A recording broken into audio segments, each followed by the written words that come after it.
Agamemnon and Odysseus get a chance to show us who they are, as soldiers and as men.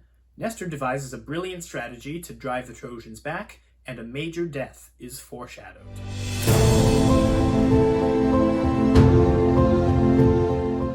Hello and welcome, or welcome back. Today we are going through the great books of Western civilization, beginning with the Iliad. I'm reading from the Robert Fagles translation, and this is Book 11.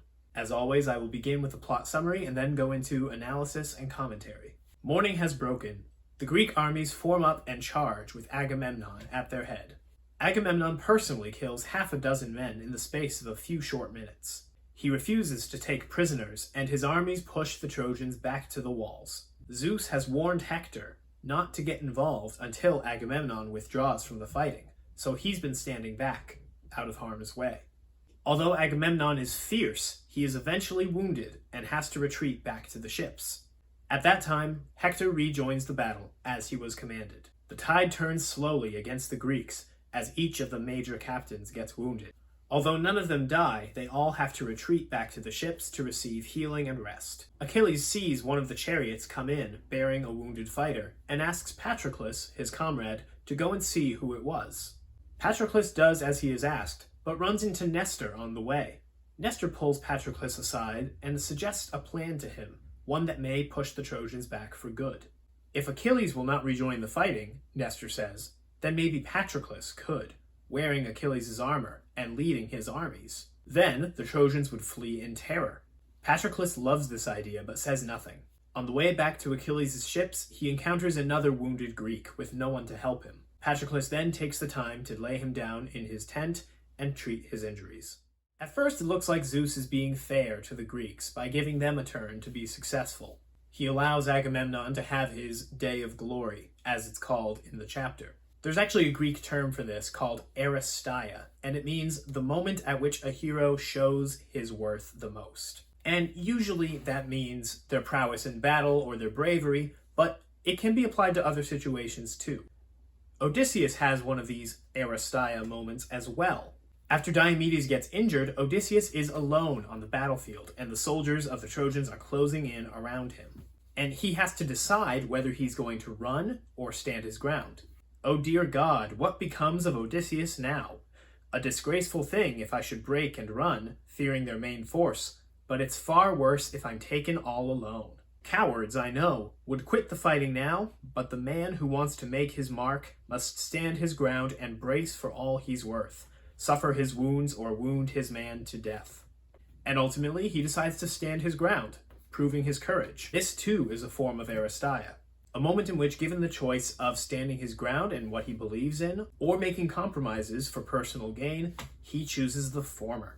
It's really quite admirable. For Agamemnon, it's his sheer brute force and ferocity that allows him to kill several men in the space of a few short minutes, continuing to push the Trojan armies back, until he's finally injured. It is only then that Zeus allows Hector to return to the fighting.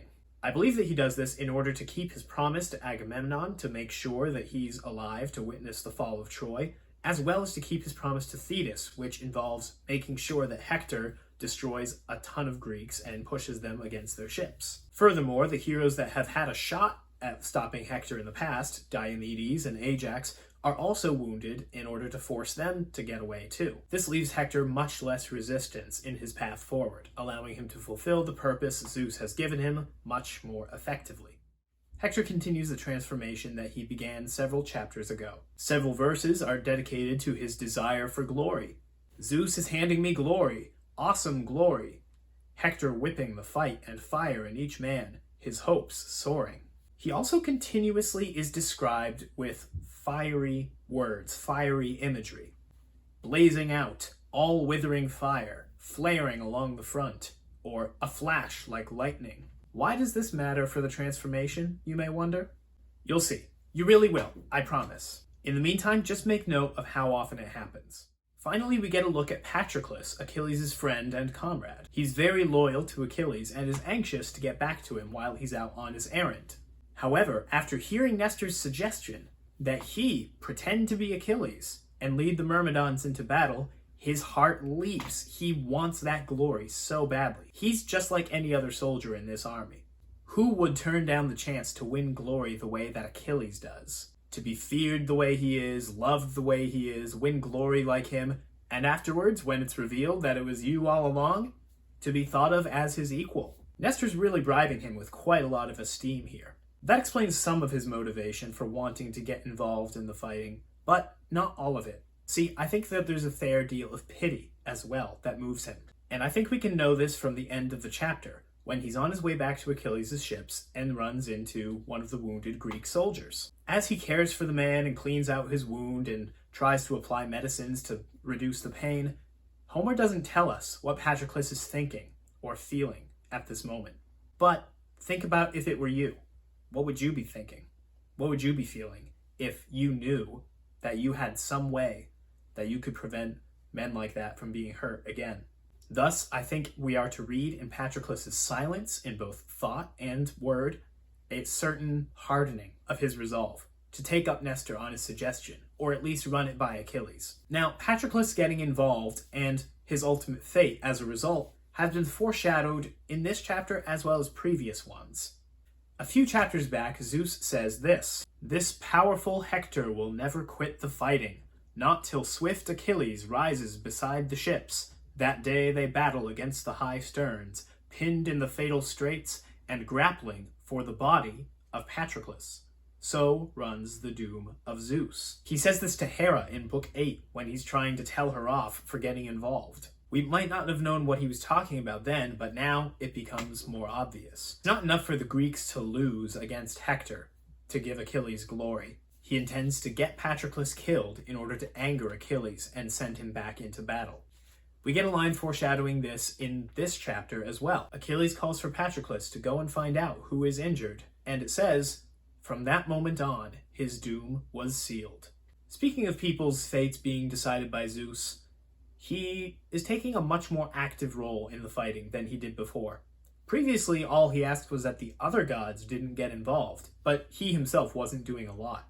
Now, it's much different. It is written that Zeus drew Hector out of range of the weapons, out of the dust storm, out of the mounting kills, to protect him. He's directly protecting him. And also that he commands him to stay back until Agamemnon is hurt. He also pulls his favorite Greek captains out of the fighting as well. But Father Zeus on the heights forced Ajax to retreat. Although we can see that Zeus is being more active, the soldiers seem to be somewhat aware of it too. Once he's injured, Agamemnon says aloud, Zeus forbids me to fight Trojans all day long. And Hector, of course, comments and notices when Zeus is handing him glory by paving the way for him to drive the Greeks back. There's one other thing to look at in this chapter that's not important right now, but it will be next chapter. Take a look at what Patroclus says about Achilles. Achilles, well, you know what sort of man he is, that great and terrible man. Why, he'd leap to accuse a friend without a fault. This is another trait of Achilles that we weren't aware of before, but now that we know, we can look for it in him and in other characters who might be becoming more like him. So be on the lookout for next time. Thank you so much for watching. If you enjoyed this video and learned something new, please like it and comment below to let me know what it was. And as always, please subscribe if you want to see more videos like this, and we'll see you next week.